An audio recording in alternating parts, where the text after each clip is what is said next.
Hi there, welcome to CrueltyFree Podcast. I'm Connor. I'm Charlie. And we're on episode, 12? 13. 12? No. 13? 13, yeah, 13. because 11 formal meeting. 12. God, we gotta get those uploaded. Noah, 13 this, yeah. 13. All right. And it's Friday. And it's a Friday. We can have like a little Jason Voorhees And mask. we're tired. Oh, I'm fine. It's been a long couple weeks. Yeah. Yeah. Well, I feel regenerated. You know, honestly, I think it's good that we recorded a bunch of podcasts without uploading them. Because, last week wasn't going to happen. No. No. And not just because of the car situation. Mm. I mean, like, Thursday I was ready for it, but I was exhausted. Oh, man, I agree. School's crazy. Mm-hmm. I got to write a 5-page essay in sociology. Damn. I think that's going to be fun. And what's it on? Just on field notes that I've taken. What are the field notes So on? they're like, okay, so we had to do random acts of kindness. And that's something that I did in my first sociology class. And this sociology class is on deviance. And so, we just went through, societal deviance and, folkways and mores and shit like that. So, folkways, just stuff that, is just washing your hands. Yeah. People just kind of all came to the judgment, hey, wash your hands after you take shit. That's not cool. Just some cultures came to the decision to, wipe your ass with a left hand instead of your right hand. Because you eat with your right hand. You know what I mean? What is it? Nepalese and India and stuff. Or salad forks. Salad forks go over here. Soup spoons go over here. Shit like that. And then we started getting into, the law and shit. I think you'd like the class because, a good quarter of it is conflict theory. And conflict theory basically... What are you saying about me? No, I don't know. No. Are you saying I like conflict? No, this is what... What are you saying about me, Charlie? Hear me out. I'm gonna... Hear me out. This hear is... me out. This is No. Hold on. Hear me out. This makes a whole lot more sense when I explain it, and it's less offensive. I don't like conflict, okay? Trust me. It gets better. It gets better. You'll agree with it in a second. So, they... That was a bit. I was doing a bit. I understand you were doing a bit. Okay. I was playing along. I was doing a bit. We're cool. So sociologists like to say that, they're not biased and stuff. Yeah. Hey, try and be as unbiased as possible, like a journalist or something, right? You're observing society and how it happens and whatever. And conflict theory is the most thinly veiled thing on the planet, because it basically says that rich people control the whole world, and rich people cause all the world's problems. And the only reason why so many... Oh, man. And then it gets into, the oppression of people in America. And it's just, the only reason why there's so many fucking black people and Mexican people in jail is because the rich white people want them in jail. And because they're making money off of it. Dude, and it gets into, for-profit prisons and shit. There's privatized prisons in the country that are owned by dudes. And they get paid for the more prisoners they have in the fucking prison. And it's legal. They have an incentive to arrest people, man. And it's fucking crazy. Legal. And that's just the world. That's fact. You make money off people going to fucking jail. It's fact. And it's taxpayer money that you fucking get. Oh, and it's basically disparaging of most rich people, conflict theory, which I happen to agree with. You turned me around. It's awesome, dude. And then it says, and there's a whole section in the book that was we're not saying that all police officers are racist, but we're saying that the institution of it is, and I'm fucking right, dude. It's crazy. You'd love it. I love sociology. And so we learned all those, all the conflict theories. I should probably stay away from that class. Because then we get into that Marles Manson situation I was telling you about. Where I'm talking about, smelter. Yeah, dude. And then you fucking... by the end of... It's only an hour. The class is only an hour and 15 minutes long. I'd give it that long for everyone to by the end of the class, you'd have them. I'm literally going, why don't we just burn down the government? What would you call your cult? I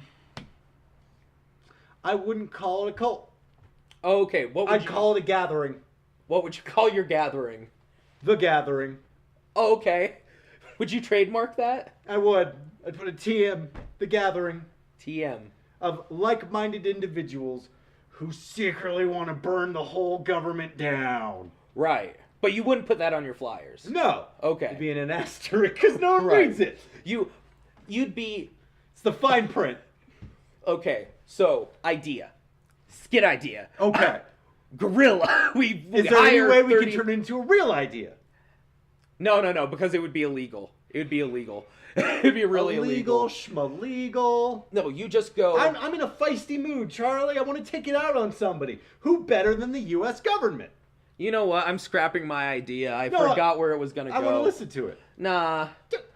I can see you by like hour 14. Like just giving such a active and enticing speech and so like moving that everyone would just start cheering your name. And you just walk out of the classroom. They all follow you. They go home with you. Do I like flip off a teacher or something? No, well, we're not... Flick a chalk at him? I don't think I'm asking the right questions here about this gathering. Where would you meet, though? Because I don't think you'd meet here. No, we wouldn't meet here. This is where you and I do podcasts. Would you... I like to keep my work life would you guys... and my personal life separate. Would you meet off the grid? No. Would you meet at no cell phone party? Or no cell phone gatherings? Would you not allow cell phones? No, we'd be open about it. Really? We're not afraid of our opinions. Really? Oh my god. You're allowed to have an opinion. Even though, okay, so it's basically proven that the NSA could tap into your phone, turn it on while it's not on, and use its sound recording device. Yeah. You're not afraid of that? I'm not afraid of that. What do you think okay, what do you talk about at the meetings that wouldn't maybe tip off the NSA? Let me just turn my phone off. Let me turn my As we timer say this, on. as we're going to put it on YouTube. I'm turning on my timer. Yeah, what would you... I would talk about how we don't want to burn the government to the ground. Okay. But you'd wink. I'd wink. All the time. All the time. Would you go into the government woods? Hasn't screwed over millions of Americans based on things stupid like skin color or religious preference. The government should burn. My gathering, they would just nod. They'd right. Go, he's got a point. What if? And no one would ever say once. Mm-hmm. He's winking. So the thing you're doing right so far is that you're not like taking advantage sexually of your cult members. I would never. Gathering members. We're not a cult. Gathering members. Right? Cults get shut down. Gatherings are welcome. Or like clubs. Yeah. There's the No. Gatherings. Okay, well get this. The SCA, the Society of Creative Anachronism, if anybody goes to those things, they're considered a militia. Well, they do have weapons. Yeah. Technically. But so they're like a gathering. No one's worried about them. They're a militia. No one's worried about them. They should be. Why? They got weapons. No. And they're nerds. They have, okay. They're manly and really if they feminine. see your campsite and they want it, they might take it. Yeah. Maybe. No. We've come for your land and your s'mores. They act in a world of chivalry, okay? They are players on the biggest stage. Anytime I hear chivalry, that's my thought. It's just... Okay, so would you meet in the woods or would you rent a space? No, neither. We would meet openly in front of City Hall. Oh, okay. With signs that say, we love the government. Mm-hmm. And you're speaking so animatedly that it gets the governor and fucking people to like start like listening to what you're saying. And then they're like, and then when I like wink, they're like, Yeah! What's behind that wink? You know, what does it entail? And then all of my links on our website are to history books talking about what really happened. And the government goes, Oh. And that's why he's winking! Oh, shit. But you might unintentionally create like this Orwellian existence for these governors. What if they start digging too deep into the truth, and then the government starts trying to take them out? Then my work's done, and I'm not the criminal. Oh, but... Okay, so let's assume that only governors are getting woke and all that, okay? How would you affect the people who were deciding to assassinate the governors for learning too much? I'm not going to answer that. I have an idea, though. Charlie, I do got to warn you that the NSA might be watching this. All I'm saying, maybe... Say it in a way that you're not saying it. So you don't start a record label. You don't start getting all the hottest pop stars together, building up your label, getting rich. And then you don't start schmoozing around with government officials and politicians and maybe even the president. You're talking about Jay-Z? I'm not, actually. I'm not talking about Jay-Z. But what I'm saying is that what you won't do is convince the president to start putting satanic symbols around Washington, D.C. To channel the energy from all the people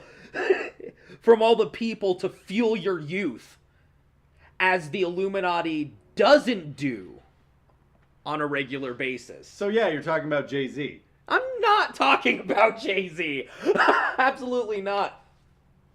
And then they do this. That tells them that it's some Egyptian god is talking to them or something. Oh, man. So, we digress, because I was talking about the field notes. Whatever.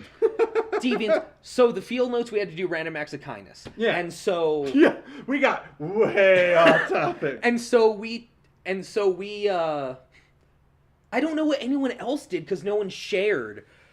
Damn it. How do you not share? They don't share. They're very non-vocal.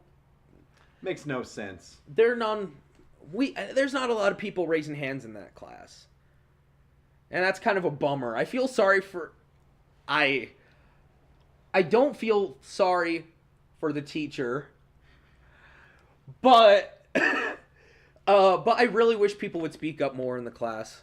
Yeah. I mean, I could be the change. Sure, but be the change, I don't know if I can hold that torch. Be the change. I will be the change that I want to see in the world. Be the change. That's the quote. Wait, do we do that? Yeah, sure. Okay. So, what I did, though, the first thing, I wrote about it. It happened maybe a few weeks before or something. It was cold at night, and I was walking to the gas station, and a fucking dog comes out of goddamn nowhere. Seriously, just right down the street, just starts walking towards me. And I was like, what the fuck? I don't run, because I know it will get excited, and I don't want to get bit. Yeah. And so it comes over to me, I read its fucking collar, I don't know what its name was, and it just stays with me on my walk to the gas station. And I make it barely to the gas station. My plan was that I would tell the attendants and say, what should I do? Because I know the people there, and whatever, I trust them. And so we get to a stoplight, and the fucking dog is really good at stoplights. It knows how to, I didn't need a leash or anything. We just walked across the fucking thing. The street. It gets distracted. It almost runs into goddamn traffic. A cop comes over. First time I've ever been super excited to see a police officer. He rolls down his window and goes, "What's going on here?" And I say, "That's not my dog." I say, "That's not my dog. I don't know what to do with it. I don't know what to do." And the cop just pulls over. We get the dog in his car. He takes the dog to the kennel. Fast forward to me almost being home with a bag of groceries.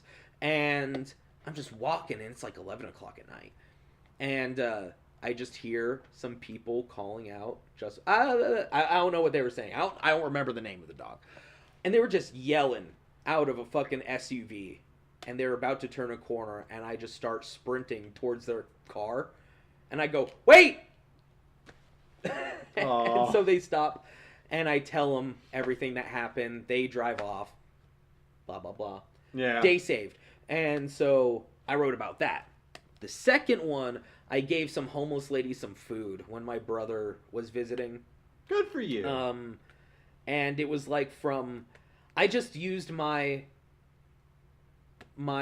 literary skills to kind of paint this picture of like 20-somethings at this hip bar who don't pay attention to the homeless lady. These 20-somethings that are like hip and chic and wealthy in this gentrified area of Albuquerque. Gentrified. In this like kind of by the university, by Manny's down in Albuquerque by the university. On like on Central or something. Is it by the university? Yeah, somewhere by there. We have a university here. It's weird, right? Yeah, no. The university. There's that Lobo there. Do you know what the wolf is symbolic of? Everyone's a Lobo? Yeah. Wolf. Everyone's a pagan Satanist. That's what universities were made from. I'm just being an instigator here. I've been into conspiracy theories lately. I don't believe any of them, but the rhetoric is so funny. You don't believe in any? Let's get to this after the field notes, because this plays a big part into the main thing I wanted to say. In something. Okay. So, I just painted this picture, and he liked it. I turned it in late. Got kind of a bad grade on it. My third one was when I was a caretaker, and I had to... Oh, man, it really sucked, dude. This old lady, frail, I guess she had... How frail was she? Like, falling over every 2 steps. You should not have fucking answered that. Like, 2 steps away from Stop. being 6 feet under. God damn! No, like, touch her, and she just shatters, probably. Like, if she sneezes, her face will fall off. I would imagine. So I was hanging out with another patient that I was assigned because of the whatever organization I was volunteering at. Can't say the place. Don't say the place. It won't. It's real bad. It sucks. And so this lady, she had some bills that she had some like discretion with, you know. She was like, I don't remember buying this stuff or whatever. And the guy at the front desk was so like meh about it. He was like she says, I'll give you my son's phone number, you call it, talk to him about it. And he's like, okay. Puts in the phone number, it rings a few times, it goes to voicemail, he hangs up. Doesn't leave a voicemail. I would assume one would leave a voicemail. I'd say your mother is concerned about these bills. If you could call her or visit her and talk her through it, that would be great. Whatever, you know. I don't think they have phones in their rooms. I'm not sure. It was a really fancy place. So, like, you enter in through the front doors, and it's this lobby with this kind of faux marble fountain in the center. Octangular. Everything in it is octangular, connected by hallways with rooms. And so it's kind of like the design for a penitentiary is a bunch of octagonal blocks. You know, it's kind of what a nursing home is. Yeah, basically, but they can be a little less about it, blunt about it. Kind of glad the mic didn't pick me saying that. And so then there's, other lobbies and shit. There's one lobby where there's a TV, and a bunch of people just sit there and watch, like, TV Land, And I was sitting next to this lady, and I overhear this other conversation happening, and he's like, well, take the mail to the front desk, which had to be a good 100 yards down some corridors, to this, like, old lady who, like, can barely walk. He doesn't offer to, like, help her down there or whatever. I don't know what he was doing. And, like, that was important enough or whatever. Yeah. I don't want to judge him. And, fucking she goes, and I sit there for maybe a few minutes, and I'm like, fuck. That's kind of fucked up, And so I walk down there. She's already down there, fast lady. And, so she was fine. And so she was fine, but, But, so for the caretaking training, for basically any caretaking job, they have certain rules where it's like, if you notice something's fucked up, you gotta say something, like anything, the smallest thing, because they stress that, because patients are getting, like, molested all the fucking time, and some patients will be left in their bed for days and develop sores and shit. It's a nightmare in some of these places, right? So the smallest thing, if someone looks at someone wrong, you gotta fucking report it. Yeah. And they tell you, they say you are an advocate for the patient's lives, right? And so they push that into your skull, They make sure you know. Yeah. And so she takes care of the thing at the front desk. They take the mail. They can't really help her. I don't think they would have contacted her son. And so she starts walking with me. I'm not going to answer it, dude. And he starts walking with, I start walking with her back. Yeah.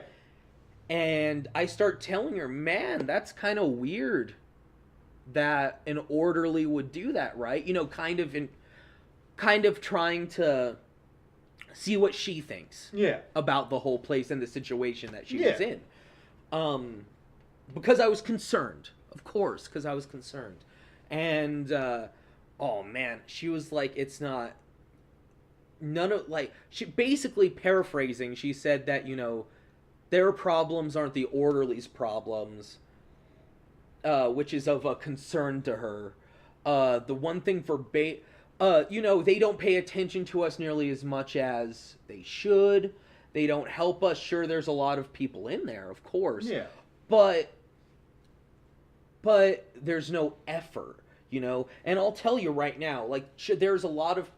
Okay. So, like, a peek behind the veil. They won't... I used to... No, like, you're not right. telling me anything I don't already know. Oh, no, but, like, some nurses are, like, out of, like, high school with GEDs, and fucking those people usually get employed in the memory wards, where people are suffering from Alzheimer's. And one time, I have been in more memory wards than I have ever wanted to. Three memory wards. None of them cool.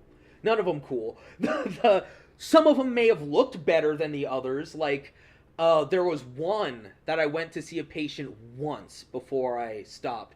It's a big, like, 20-story block apartment buildings. Kind of like a project.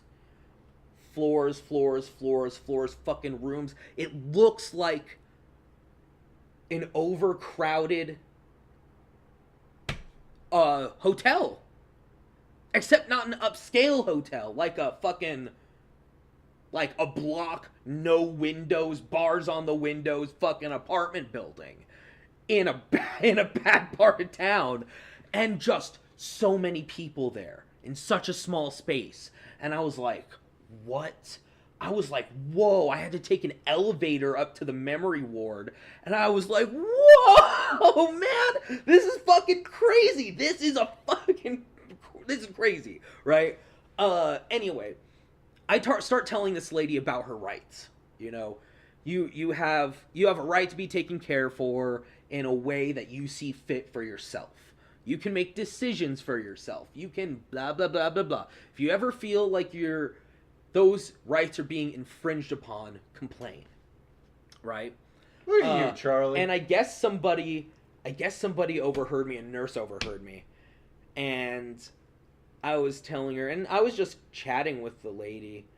I guess I said something along the lines of like, I asked her, do they ever like yell at you or something? Because I had one experience in a memory ward where this fucking dude was freaking out because he forgot where he was and he wanted to go home and he wanted to get his car keys and he wanted someone to come and pick him up and take him home. And this lady starts yelling at him. And fucking, I was like, whoa, man, shit. Why did she start yelling at him? Because he was getting physical. Because he was so long gone, you know. And I was like, fuck, man. That's a very gray area right there. I'm like, I don't know which side is on the right. It's a real bummer, dude. And I was like, fuck. And so I asked this lady, do they ever yell at you? Do they ever hit you? Anything like that? And she was like, no. Well, they yell at me sometimes or talk sternly or whatever. And I was just kind of, and this lady wasn't in the memory ward. I mean, shit, man. She knew where she fucking was. She maybe like 80 or something. And I was like, shit. Sure. Said some very confusing things later on. Not confusing as in she didn't know what she was saying, but confusing as in a little racist. Certainly. So she wasn't the sweet old lady this audience has assumed she is. Not totally sweet. Her words suggested... Thank God you're white. Her words suggested... Basically. Her words suggested... And it was just toward another patient. But her words suggested that she was trying to get better about it. And I was like, okay. But anyway, I said Did she go...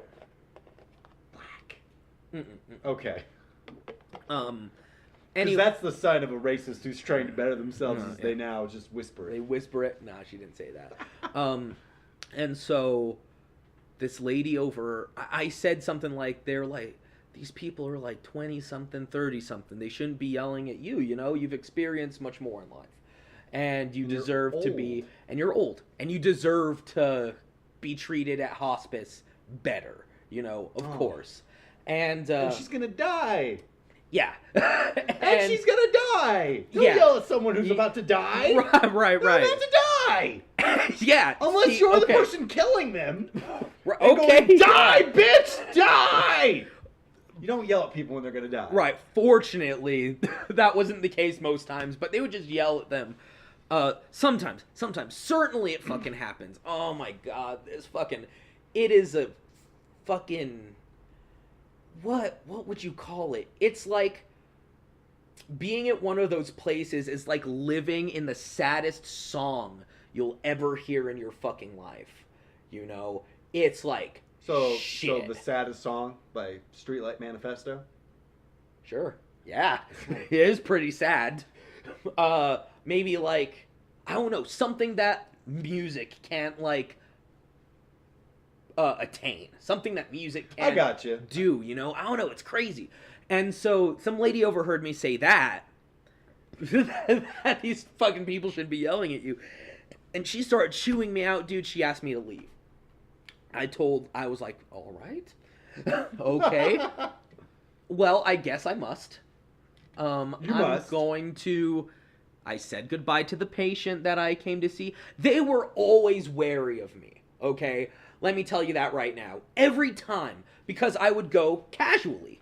I would button up a shirt and, like, have dress pants, but I guess my shirt wasn't pressed enough. Or fucking anything like that, you know? And they would be wary of me, even if I had my tag. Yeah. Of people that had tags. That worked in the same company I did around. Well, you're an outsider. Always wary. And so I leave. And I get picked up or whatever. and she reports me, and I had to, and they just asked me never to return for reporting something that I saw amiss in a place, something they told me to do time and time again. Get written up. Sure, that makes sense. And so, anyway, I wrote about that for the field notes. That's my third field note. And the essay is just about the positiveness of deviance. So, the first thing we learned in the class was that deviance sometimes causes social change. Like the civil rights movement, very deviant at the time. It was so against the norm. People hated it. And it caused such a reaction in people that it caused social change. Certainly. What else? Women's lib. Shit like that. Fucking social change through deviance. And that's the essay. That's the 5-page essay. And that's why life has been so fucking crazy. I had to relive that shit. That was like, I don't know how long ago that incident was. Yeah. At the home. Shit, man. But it's taxing. It's fucking crazy. God damn it. So. What? What? My last 2 weeks. What's been going on with you? Damn, dude, that's half a fucking hour. I am sorry. No, you're good. That was good. So my last 2 weeks were pretty much, I mean, I did the Rocky shows. Yes, tell me about those. No, they were, I mean, I'm not going to go fucking in detail. I mean, you could. No, they were good. They were good. You know, I always love doing those shows. I always, once the show day comes, I usually feel pretty good. There's only been a few times where, I mean, when I was in a group that I knew was garbage, that I just knew that no amount of turd polishing would ever hide away from the fact that it was a fucking turd. Like those shows, it's hard to get excited for. But like, you know, I'm in a professional group. I get paid. Those shows I'm always excited for, and not just because I know I'm getting paid, but because, you know, I know those shows are going to be good. Of course. Because I'm working with the best actors and actresses that Albuquerque has to offer. I'm working with a wide variety of entertainers, which I love. When you try to make a Rocky Horror Picture Show Shadowcast, and you try to only fill it with actors, like the theater, we are from the theater, yes, and we do theater things. Woo! Let me get my vocal cords warmed up. Woo! That's actually my impression. I say I'm an actor. I am an actor. In the theatre. Yeah. Because you spell it with the R-E. Theater. Yeah, because it's British. It was fucking but British. when you get it, when you do a Rocky show and it's, you know, our Brad is a magician. We'll have maybe like 2 actors in the cast. Everybody else, like, you know, our Janet's a hairstylist. I'm a writer. And a podcaster. And an actor. But yeah. I'm a many things. Yes. Those shows are always good because you don't just have people coming from this one fucking mindset in entertainment. I love doing it. It was a lot of fun. You know, this has not been the nicest year to me. And it was kind of nice to just be able to go out, say the F word a bunch of times, and entertain people. Can we say who you played in the Shadowcast? Your Riff Raff? I was Riff Raff, yeah. How did you? What was your favorite part of Riff Raff this year? All of it, dude. Compared to last year. I don't know. Because when I first joined the Rocky Horror Picture Show Shadowcast world, I was given a role that I never thought in a million years or wanted in a million years. Like when I first auditioned, I'm like, I'll probably play Brad. Yeah. Or Eddie. Yeah. You know, and they went, Rocky. Right. No, that's No, that's not me. I don't do that. I don't wear gold underwear and grope ladies. No, thank you. But I did it. I did both those things. The gold underwear is fine. The groping ladies, they seem nice. I want to buy them dinner first. Of course. But I hate being Brad. Like, Brad is like, it's just a boring character to me. Yeah. I like being Riff Raff because even in scenes where I'm not necessarily doing anything, I can still be a character. I don't know if you've guessed from being in a musical with me, and I like playing characters. Right. I like having freedom to explore and really put myself in a role. If I'm just playing straight man, I can do it. If I have good people around me, it's fun. But if I'm just playing this straight man character who just has to stand there and watch as interesting characters do interesting things, and I'm just, here's my line. I'm bored. It's like being in Death of a Salesman, but none of the important people. I want a challenge. Give me a challenge as an actor. Right. I want to. That's why I write the fucking shit I do. Right. Because all musicals these days are just fucking movies, just movie adaptations.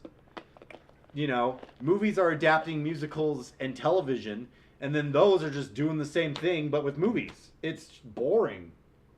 Do you ever... Mean Girls is a musical now. It'll probably win Tony for best fucking musical. That's what musicals are these days. Yeah. Would you ever, or do you ever, while you're writing, write something intentionally challenging for the actor to arouse a performance out of them? I think I tried to do that during Love on Purpose, but I don't think we had any actors no, because no. I don't think we gave anything to a lot of the actors. I don't think had the maturity to do what was challenging to them. And I'll say it: the Evelyn character, the alcoholic sister. That's a juicy. That is a meaty role. Yeah. And I don't necessarily think that the extent of that character was realized on stage. And you know how I feel about the Eugene character. Everybody who was part of that, anybody who's listened to this podcast knows how I feel about that lead. I won't say his name. Of course. Because he sucks. Yeah. Yeah. And he'll probably fucking murder me. Yeah. I'm on his list. Yeah. God damn. God forbid he watches this fucking thing. He won't. Wouldn't that be fucking crazy, He won't. He doesn't know. He doesn't know how to read. Oh,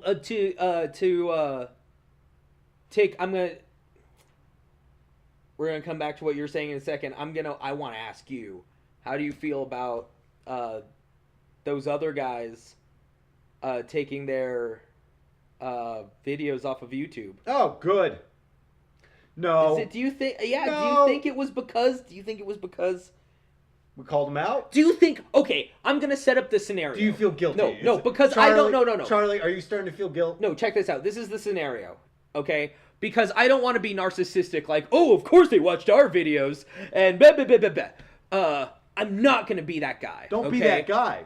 But every time I enter in our name into the YouTube search bar, it is our video first... Our profile, their profile. We're right fucking next to each other, okay? It is impossible, unless they never checked on themselves in that way, similarly to the way I check for ourselves, there is no way they did not see us also. Yeah. And I'm just humoring the thought that maybe they might have watched a video, and perhaps that video was the one where we go hard right off the bat. The guys have beef. We go real hard. Oh, well, they had it coming.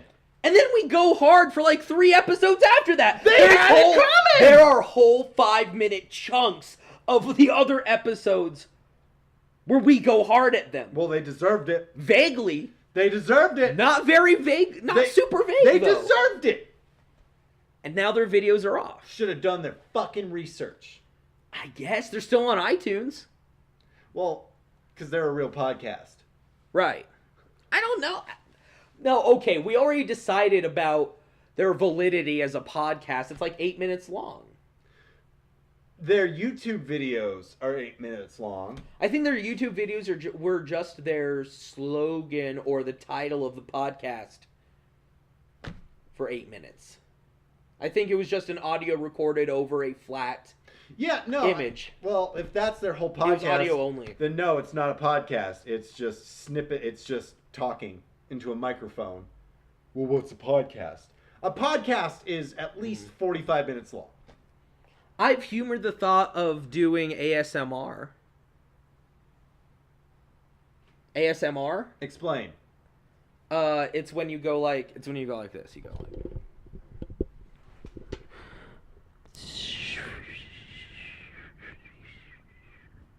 Stop it. Stop it. What was that? That's ASMR. That was awful. That's what it is. I That's what it whatever is. that was. There's people. Don't do that to my microphone. I'm sorry. There's people like just that suck on lollipops for ASMR, and there's like real quietly like. It's so fucking awesome. It's so funny. I it's hate so what weird. you do on the internet. It is so internet though. What you do on the internet is awful. Everybody looks at ASMR. I don't know why. I don't look at ASMR. You're one There's like 8,000. I didn't know what it was until you fucking. I shouldn't have even asked. I shouldn't have. I thought it was like some technical shit. But no, it's your creepy goddamn body pillow fucking cannibal fetish shit. I was about. See, this is why our two-man podcast is always so great, because it's just you and me. I was about to say something very ignorant. I was about to say, you're one person, there's 8,000 people on the planet. It's not even ignorant, it's just wrong. Oh my god. Ignorant is totally different. I'm telling you. That was just not a fact. That was just fucking... You thinking it's ignorant is ignorant. Potato. I'm gonna tell you right now, ASMR is fucking the most popular thing on the planet. That's stupid. People love it. I shouldn't fetish shame, but that's stupid. People talk real quietly like this in ASMR videos. Have you ever seen creepypastas? No. Fuck. You and I do different things on the internet, Charlie. Okay, so creepypastas are stupid little short fucking Slenderman. I don't... It's like short little... I know Slenderman. It's just short little creepy stories. That's like, you know, kind of lame in the end and whatever. And it's kind of ASMR when people read them, like Danger Dolan or something, where it's like, and this was very creepy, and then I turned on my TV, and there was a man looking at me from the TV, and he started saying, why at the TV? And my TV started bleeding, and it was really scary, and then I went to bed. And then the next day, creepypastas kind of go on like that. But it's real quiet and whatever. Anyway, I wanted to ask you about was your riffraff this year different from last year's? I don't know. I think I had a lot more confidence going into this year. Mm-hmm. I think being invited back helped put in the confidence. I think when you first, I think I did a good job the first year, but you never really know. I like to think I do good when I act. I really try to give the best. Every actor thinks that they try to give the best performance, but I really want to. Every time I'm on stage, I want to lay it out. I want to just lay it all out there. Like, this is everything I have. I'm putting everything I am into this role. So, but the first time being Riff Raff, I've always wanted to be the character. I'm super honored to be a part of this annual tradition and be the only one from the old group invited back. Mm-hmm. That kind of feels good. Yeah. But you don't want to fall on your face and look like an idiot. Yeah. Imagine let's say we did the auditions for Love on Porpoise and nobody showed up. Right. As many local as happened, as I'm certain has happened to many a local Or production. imagine we did Love on Porpoise and nobody showed up to see it.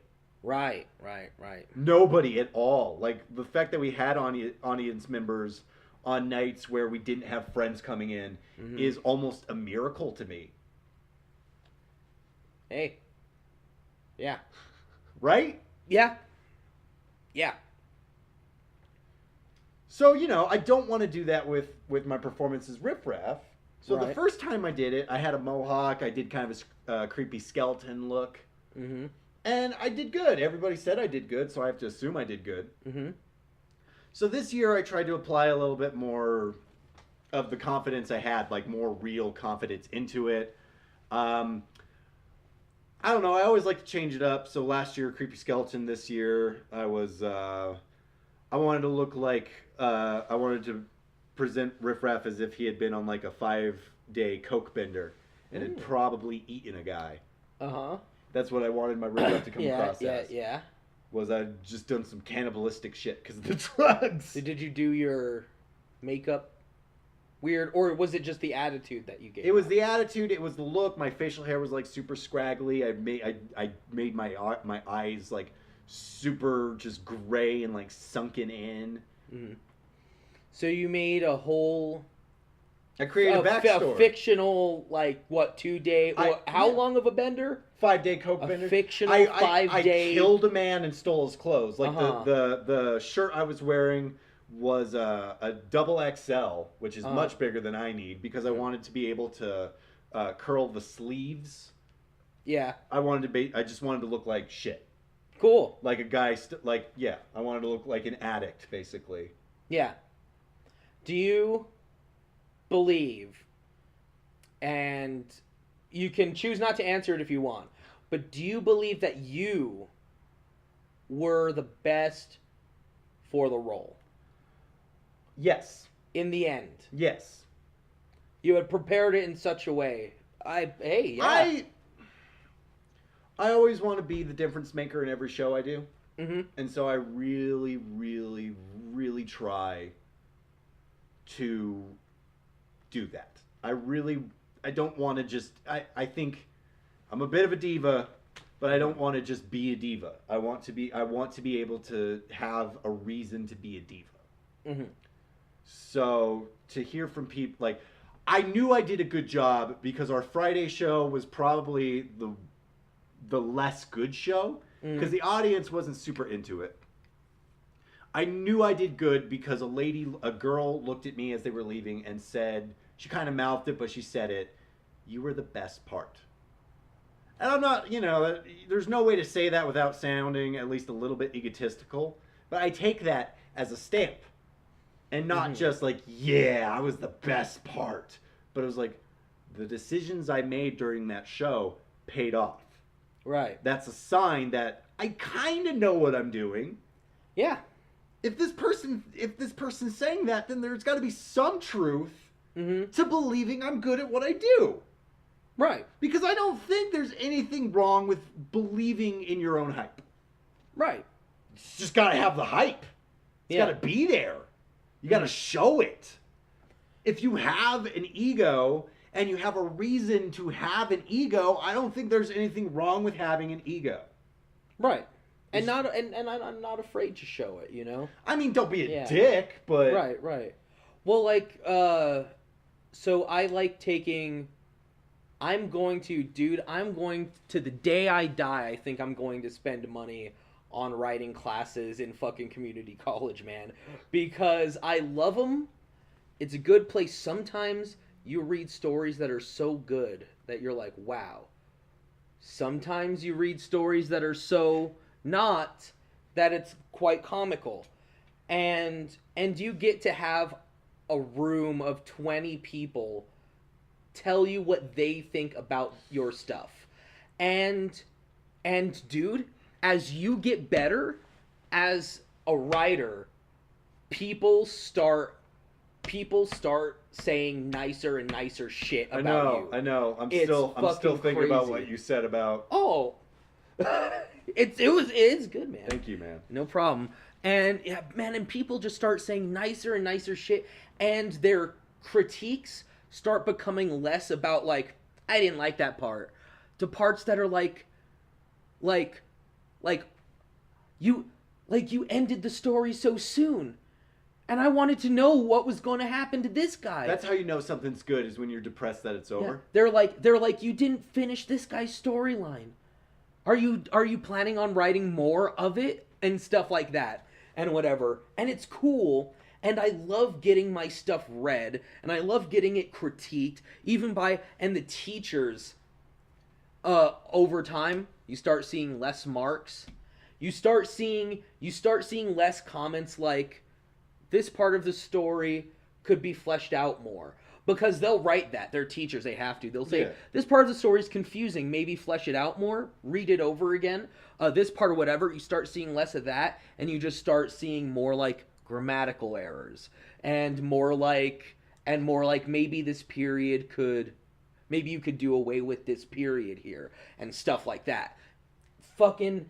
And it's so fun to get your shit read, and to read it out loud to a room of people is so exciting. Man, when we did the not the workshop, but when we did the first cast read through, that like I know what you're talking about. And when you thought we killed Eugene. Oh yeah, I was like, what? Dude, I'm not gonna lie. When we did that one show, and I heard a girl in the audience go, "Oh." Yeah. During that scene, backstage was just like, we got him! I love that feeling, dude. It is great. Nothing makes acting and writing and directing more worth it than seeing that reaction you want and just going, I fucking got him! Nailed it. I fucking got him! That is, and it's so reassuring. Oh, it makes everything worth it. It makes all of the headaches, it makes like... Moments like that make me happy we put on Love on Porpoise, but it was still a dumpster fire of a show. Right. And I have no problem saying that. It doesn't make me any less proud of what we did. It's just realistically, that was garbage. Of course. That was a $5 musical. Right. Not a $22 musical. Yeah. But we had to make our money back. You had to, yeah. You're right. And so... sorry, continue about that. With my week? No, not about your week. I think, like, okay, I get 30 minutes of talking about my week. Yes, but I wanted to say, I'm giving you shit. I'm going to move past that thing. But yes, we of course, clearly we agree about the feeling of performing something that you did that impresses people. Getting the reaction you want. Right. I was going to... See, I didn't want to say it because I thought I might go on a stupid tangent. But the things I've been writing lately, I think are more... I might be worried to put it in a class, which disappoints me, because I'm more proud of what I've been writing recently over the last couple weeks, because I had not written forever. And I read a poem... and I started reading more because of my American literature class. Yeah. And it just got me in this fucking groove. And I was like, shit, man. And I'm looking back at the things I've been writing, and I'm like, shit, this is good. But, like, the short story, because I want to take a short story class again. Because I can't wrap my head around writing a goddamn good short story. For every short story I've written, I've only kept one. And I've only thought one was good. And even now I think it's shitty, so I'm redoing it. No, I got you. I use profanity a lot. We're gonna set fire to my one act. Yeah, exactly. No, I got you. And oh man, I use profanity, and in some of these classes, let me tell you, I'm sorry. Finish your week story, and I have this. Before we wrap anything up, We have time. Okay, yeah, we have time. You're not leaving till 7:30. Okay, cool. Let's have a long podcast. Go to your week. Well, I mean, like that. Yeah. I mean that. Other than a parade thing, which. I may have given a kid a black eye. So we did this Halloween parade, and I was asked to throw candy, and I was riffraff, and my riffraff's a bit of a jerk. So I chucked it. Like, no, I flicked my wrist. So, but I'm kind of strong. They intended you to be like, okay. No. And it's very light candy. Yeah. Okay. And so some lady made some Facebook post on the event parade saying she got that her kid got a shiner. She used the word shiner from a piece of chucked candy. And my kid got a real shiner from your candy throwers. Which, I mean, a whole bunch of people suddenly became medical people and were like, black eyes don't grow that fast. And I was just sitting there going, no, they fucking didn't. No, in my mind, I was like, real hope she doesn't say it was me. Dude, when you talk about people posting shit like that on Facebook, like you did earlier, about posting shit on comments on Facebook and whatever, I don't fucking believe it. It has to be fictional. It has to be fucking fictional. Because I know it happens, but whenever it happens this close, I'm only like, I'm only 2 degrees of separation from You almost gave that kid the black eye. Yeah, I feel like it. And it's really, and I feel... But names were not said. Names were not said. Names were not said. Course. And so when you read this comment, I feel like I'm reading it, and it's cringy. I'm like, ugh, no. But overall, how was the parade? It was fun. I want to ask you more about Riff Raff. Is Riff Raff your favorite character in the Absolutely, movie? Dude. Absolutely. He gives me this rebel, this pissed off rebel, and that was kind of what I wanted to. That's anytime I do the show, regardless of what version of Riff Raff I'm trying to pull off. Mm-hmm. Character-wise, that's what I'm doing. Okay. Is a guy who's gonna kill his boss. Mm-hmm. Like, what would you relate that to? That's it. Horrible bosses? No. Okay. Fucking Belko Experiment. Oh, I haven't seen that. Oh, that movie's so good. I want to see it. I love Belko Experiment. I didn't think I'd love it. No, actually, I knew I'd love it, and then I watched it. I was like, I really love it. Who's the actor who plays Dr. Cox? John C. McGinley. How is he in the whole movie, or does he die right away? No, he's in the whole movie. Do you think he'd make a good Riff Raff? Yeah. Do you think you guys would be pals if you met? Oh. He seems like... Real serious? I don't know. I feel like he'd be nice enough. Uh-huh. But only because he's not a total dick kind of guy. Mm-hmm. Like, I'm sure he's a nice guy, but I don't think he'd necessarily be like, oh, yeah, let's go grab lunch. He'd be like, no. I'm John C. McGinley. Okay, do you think that being... I was in Platoon. Do you think that being the helicopter guy in 7 got him his role in Scrubs? No. Has he ever commented on being in Scrubs, do you think? Yeah. Or do you know? He would have to. What do you think It's like Zach Braff not wanting to be talked... Like, I don't want to talk about Scrubs. Everybody knows you from it. I want to talk about Chicken Little. No one wants to talk to you about Chicken Little. It's been so long since I've seen the show. How does Zach Braff sound? Oh, fuck. No, I'm not. I imagine a Seinfeld. No. Every time I see him, I imagine, well, I don't know, Carla. Something. Oh, okay. Clearly, we can't do a Zach Braff. It'd be like, yeah, no Zach Braff. Do you think John C. McGinley? Is that his fucking name? Yeah. John C. McGinley? Yeah. Wow. There's 2 John C's, 2 JC's in Hollywood, man. Damn, Riley and McGinley. Well, Jesus Christ is everywhere, so it's 3 JC's. It's my rock. And then there's JC Chazet, so 4 JC's. Do you think he liked... I'm sure we can think of some more JC's. The JC from Backstreet Boys? NSYNC, NSYNC. Justin Carter. No. Oh. JC Chazet. JC. Oh, that's the guy you just named. I don't remember that period in time in my life. Fucking Christ. So, holy shit. Do you think he would say his experience on Scrubs was positive? I would hope so. Because why did he come back for the 9th season if it wasn't? Good point. Good point. He liked it. What was he in that time? Because he could have done it for money. He probably did. Oh. Do you think he thinks Scrubs is a dumb show? No, probably not. Do you think he thinks that the last season is bad? Probably. I would hope so, because then I might have to take him aside and go, John, it's Mr. McGinley. Mr. McGinley. 9th season of Scrubs, not good. Well, I made a lot of money, so I don't really care. Fair enough.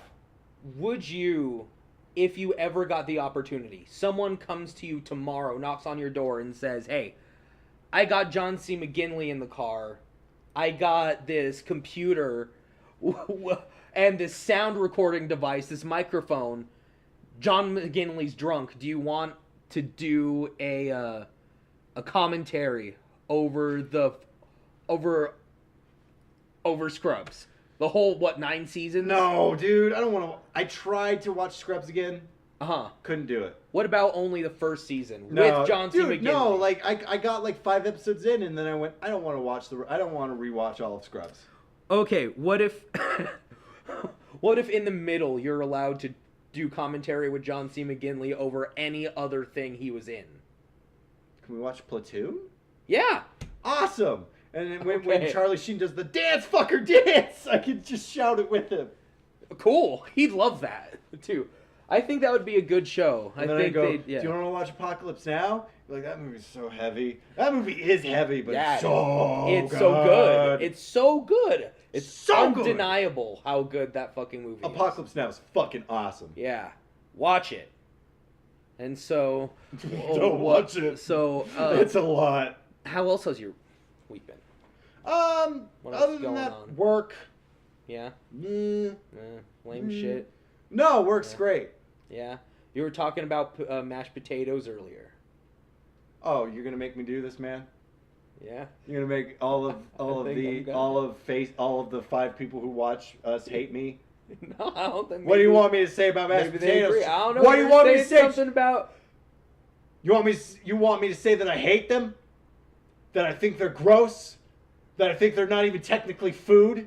Yeah. That I think the invention of mashed potatoes was because some Irish dad, back in the potato famine, stepped on one potato, and that was supposed to be dinner? And then he ruined it by stepping on it, mashing it, if you will, and had to look at his family and go, no, it's still good. Let me wipe this dirt off. Let me put some gravy on it. Call it dinner. Is that what you want me to say about how I feel about mashed potatoes? Yeah. That they belong in the dumpster? Well, that's what I'm saying about mashed potatoes. I hate them. They are gross. They are nasty, if you will. That's what you wanted me to say. Well, there you go. You got your sound bite. I hate mashed potatoes. I hate them. Good enough for you? That was perfect. I could it's that take Red Bull, man. I could take or leave them. You know what I think? I think that mashed potatoes. Whew. Mashed potatoes are something that I never just in the middle of the night say, hey, I want some mashed potatoes. I know, but you'll drink a whole gallon of milk. I never say that. I have never drank a whole gallon. I'm not the best in the world. Okay, I'm not as strong as some of those other milk drinkers out there. No, you can't drink a whole gallon of milk. It's impossible? It's impossible. I don't know about that. Don't you dare try it. I hear a challenge. Don't you dare. Don't you pity me. We'll have to do a podcast. I'll be the best in the world. We'll do it out there, though? Yeah, just in case I throw up. Oh, you will throw up. I will throw up. It will happen. I don't know. No, it's not a challenge. I bet you I could drink 2 gallons of milk. You couldn't. I'll double down. You can't even... No, because you can't even drink like half a gallon of milk without throwing up, Charlie. Double down on that vitamin D. Charlie, you're lactose fucking tolerant. Yeah, I know. So you can't. So? Don't. I bet I could. No, you can't. I'm not gonna. You better not. Well, I don't know. I'm in it. I'll be in for the whole 9 yards if we make it a podcast. Oh. It won't be a good podcast. I'll try and do it. No, I'll just take sips of milk intermittently. Oh my god. Oh man, it is a whole gallon. It is a whole gallon. We'll just... Okay, not a podcast. We film for an hour. I try and finish it in an hour. I just cut it down to 10 minutes. I cut it down to the juiciest 10 minutes. Okay. Or until I expunge the milk from my body. Play. We'll make it a let's play. Yeah, we'll make it a Charlie let's play. drinks a whole gallon of milk while we play Jesus Christ RPG. Yeah, hey, how about that? I don't want... No. I like that. Hard pass. I gotta make sure that I'm... Super hard pass. Oh, I like it, though. Such a hard pass. Oh, I like it. The hardest of passes. You don't want to see me throw up, do you? I don't want... No, because you will. Yeah. I might shit myself. You definitely don't want to see that.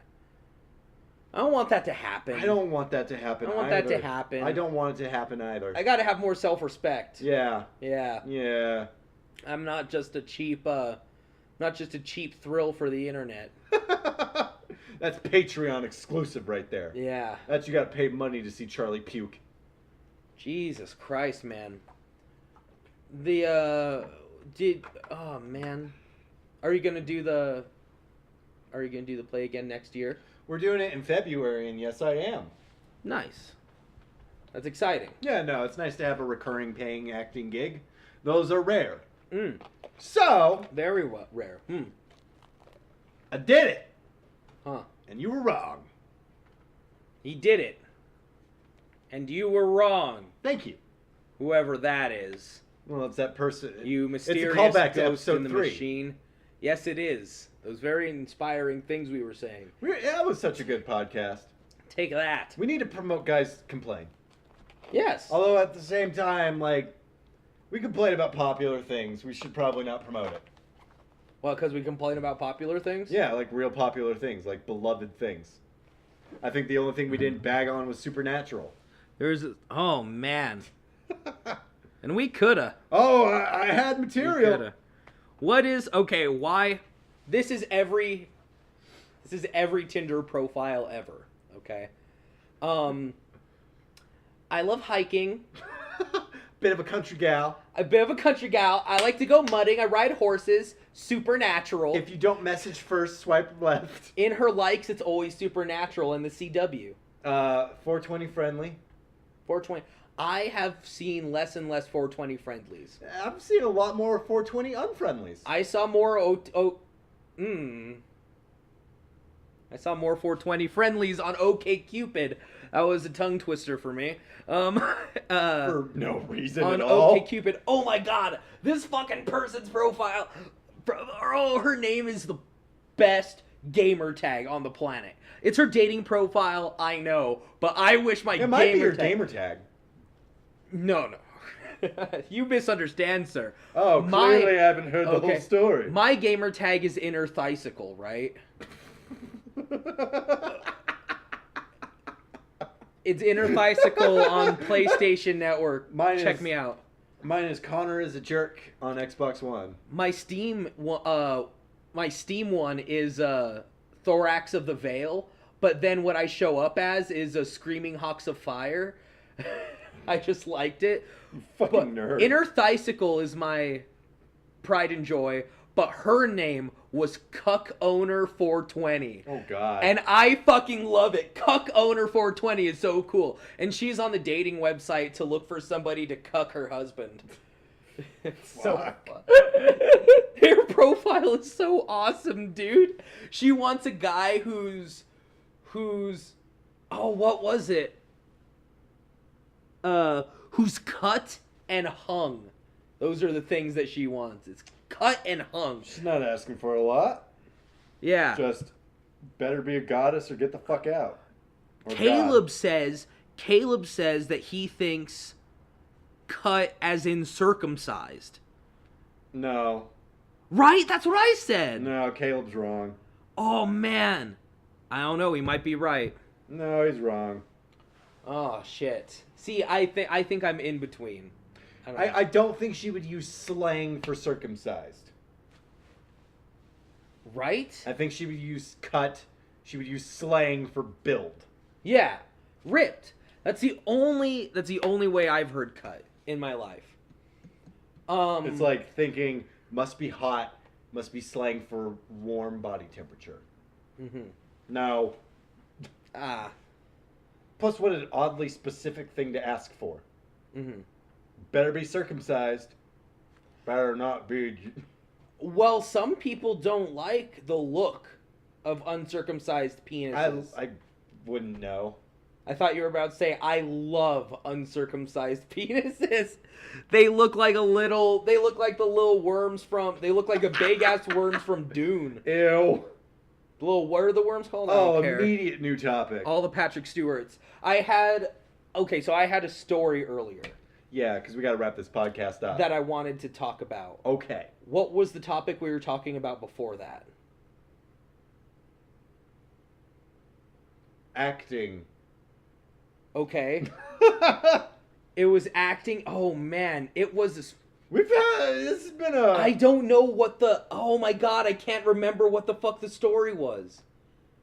It was something when I was like a little baby, a No. little boy, a little teenager, a little man.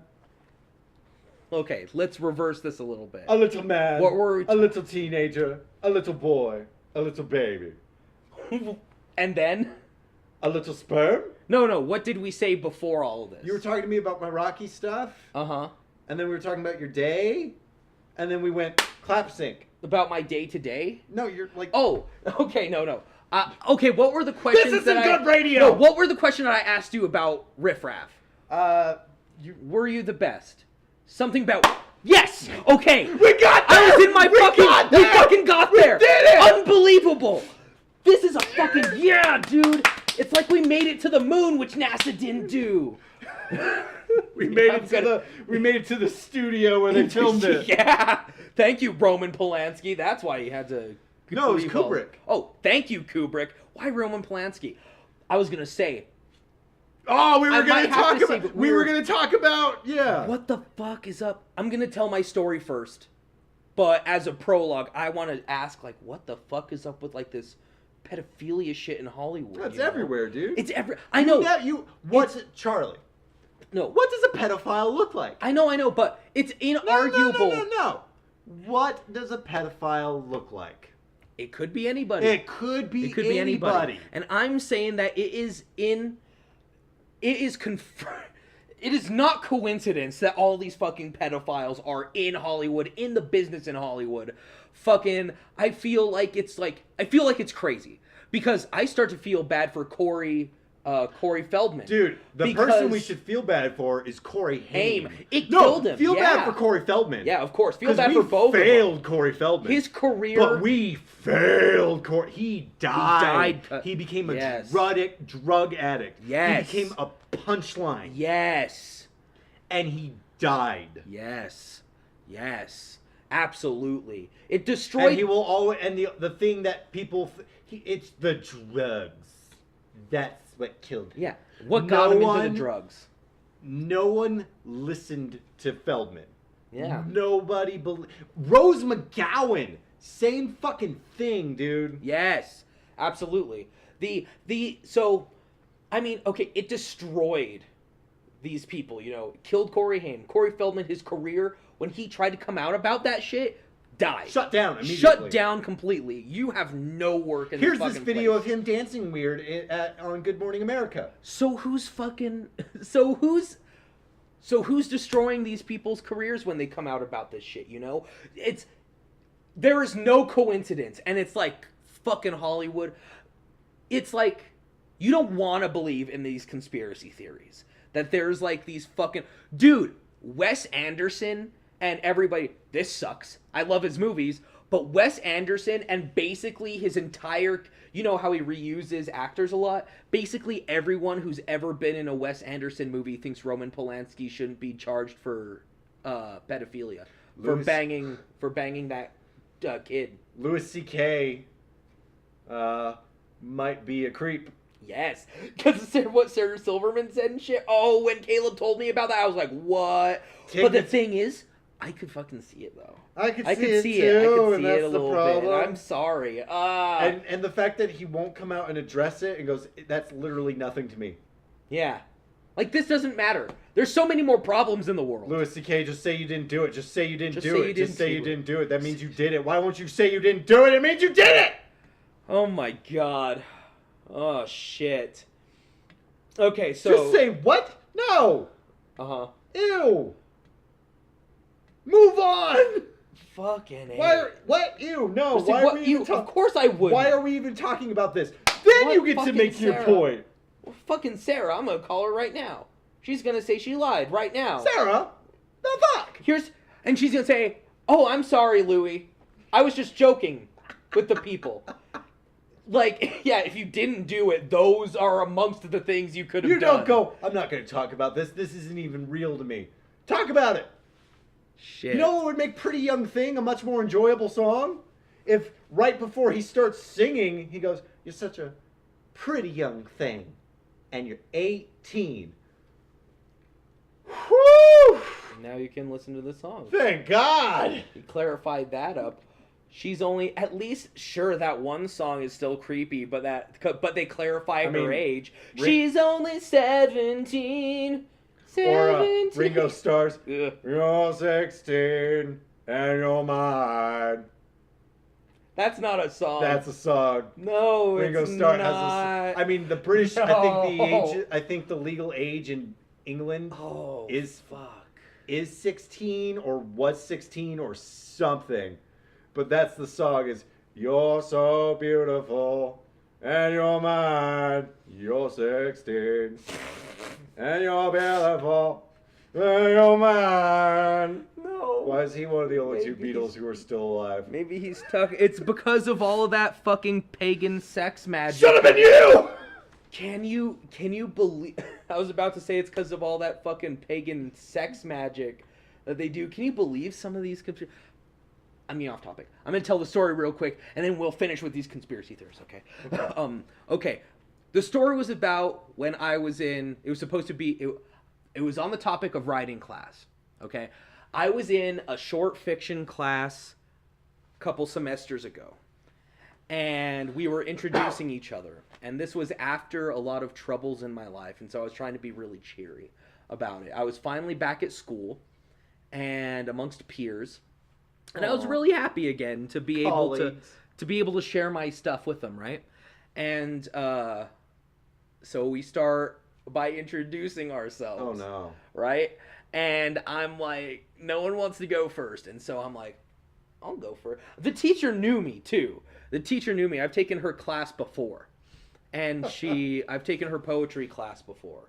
And she remembered my name from like 5 or more years earlier. That's good. So I was like, sweet. She must have liked my stuff. So that made me happy. Or maybe I was shitty. Maybe I was shitty, yeah. And you were more of a, oh no. I was like 19, and she didn't, and I don't think I showed up for my final. I think I still got a C, though. She still passed me. Good job. And so, yeah, I was a piece of shit. Anyway, education system! Ooh. Well, I think it's because she either liked my stuff and didn't think I should fail, or didn't want to see me in her class again. So anyway, too bad. So she says, Charlie, go first. I say, I'll go first. And excuse me. Is that how you introduced yourself? No, I wish. I wish. Genius. I would have clapped. Even back then, knowing you and how I felt at the time, I would have been like. That man is a god. And we all suck. If I just said excuse me and sneezed and then just nodded to the next person at the table. Now you go. Go ahead. Oh, man. Oh, I would have died. I would have been the best. I would have been convicted for murder because I would have killed everybody in the fucking You would be class a with legend. That. They'd be like, oh shit, this Charlie guy. Oh, fuck, class Man. clown. They say he never showed up to class after that fateful day, but legend carried A on. motorcycle just appears out of nowhere and you just... Some say you can hear his motorcycle in the distance at the CNM campus. Some blonde chick from the 80s hops on the back of your motorcycle. It's like, you're like, where do you want to go? Take me anywhere. Achoo, achoo, achoo, achoo. In the distance. 'Cause I'm wanted! Wanted! Dead or alive! Oh, shit. We just had the... Okay, hold on. I'm going to cut this real quick. Hello. Okay. Anyway, so to continue on with the story, well, I think we just wrote the best fucking series the CW will ever have. Yeah. So I introduced myself. I'm really happy about it, right? I'm just like, yeah, I'm Charlie. I do this, blah blah blah. I was still employed at the time at that hotel. And I was like, and I work here, and I do this, and blah, blah, blah, blah, blah, and happy, and whatever, and I hope to have a good year with you guys, right? And then this old lady, okay, that's a little pejorative to that elderly woman. This elderly woman. Pejorative. She says, pejorative. She says, well, she's really frail, son, and she says, well, I don't really live in New Mexico. I'm coming here from Idaho because my daughter lives down here and she's addicted to heroin, and I'm just trying to get her off of the heroin and trying to get her life together. And it's been about a year since my husband died. Oh, fuck. And I'm just wanting to reach out to some family and whatever and be there for her, my daughter. And she's about 30 and oh man, she carries on, dude. And then I stand up and go, that was the fucking best. Hear this. As soon as she says her daughter was addicted to heroin, I start laughing. Okay? It was, I don't know why, but it was so sad. In my mind, I thought to myself, wouldn't it be so funny if someone started laughing right now? And since your brain thinks faster than you can really act, I said, wouldn't it be so funny if someone started laughing right now because of the drastic shift in tone? Wouldn't it be so fucking funny and horrible if you started laughing? Oh shit, I'm laughing. And I was like, it was one of those bad laughs too. If I was laughing, I've only laughed like this 3 times in my life. One time was during Ancient Aliens on History Channel. I didn't know it was Ancient Aliens because they were talking about like the Loch Ness Monster and shit. 30 minutes, didn't mention aliens once. And then they mentioned aliens out of nowhere. I almost died. I couldn't breathe. This was one of those laughs, okay? And I know I can't. So I'm holding in, my hand is over my face as though I'm feeling really emotional because of how sad her story is. And my eyes are panicked. They must have been panicked wild. I don't know if my teacher knew I was laughing or if I was crying because I was laughing so hard that tears started to accumulate around my eyes. This lady goes on for 5 minutes. And I don't stop. I don't stop for the whole time, so I can't breathe. And I'm debating with my... She could see. Maybe my teacher could see in my eyes because of how fucking shocked they were that I was laughing right there. I was shocked at myself, okay? I knew it was bad. And I cover my mouth and I debate, do I leave? Yeah. Do I walk out of the classroom? Yeah. If I walk out of the classroom, everyone is going to think that I was really touched by this. So maybe I shouldn't. Brownie points. So maybe I shouldn't. I don't want to draw attention to myself. Because the cute girl in the class notices you and go, so that old woman's story really touched you. The cute girl in that class noticed me anyway, stopped texting me. It's okay. Oh. That's fine. And so I'm laughing and I'm debating, should I leave? I don't want to leave. I keep laughing. I laugh for the whole 5 minutes. And then it's over. And then I just go, I take my hand off my face and I go, oh, dude, that was the most tense shit in my fucking life. I was just like, because if I laughed, there was even a point in time where she said something so outrageously sad that I went, I let out a chuckle. I go, oh man. And I had to play it off like I was fucking crying at this sad fucking story. I'm such a fucking piece of shit. Oh, that's the best fucking story I have in the world. Man. Mm. What a weird world we live in. Fucking A, man. It's weird what we find funny, you know? We'll talk about that next podcast. I'm gonna bring up those Hollywood fucking people again. And I wanted to talk to you about, god damn it, I wanted to talk to you about fucking dreams and shit. We'll talk about that. You know what? We both have things we have to go attend to. Earlier today, I'm going to leave in 2 seconds. Earlier today I said, this is what I'm going to talk about today. I messaged you. I said, hey, this is my plan for today, because we discussed this, having like a better little plan. I come in with questions. Didn't talk about either of them. Talked about one for a second. It's okay. God damn. We're good at talking, though. You ready to wrap this up? Yeah, that's it for us today, man. Kind of just a shrug ending. Yeah, for Cruelty... Wait, we got to think of a climax. Patty cake real quick. Okay. Okay, which patty cake are you doing, man? I do... Okay.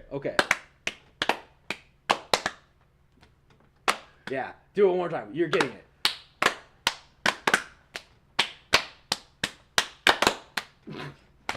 For CrueltyFree Podcast, I'm Charlie. I'm Connor. Have a good night.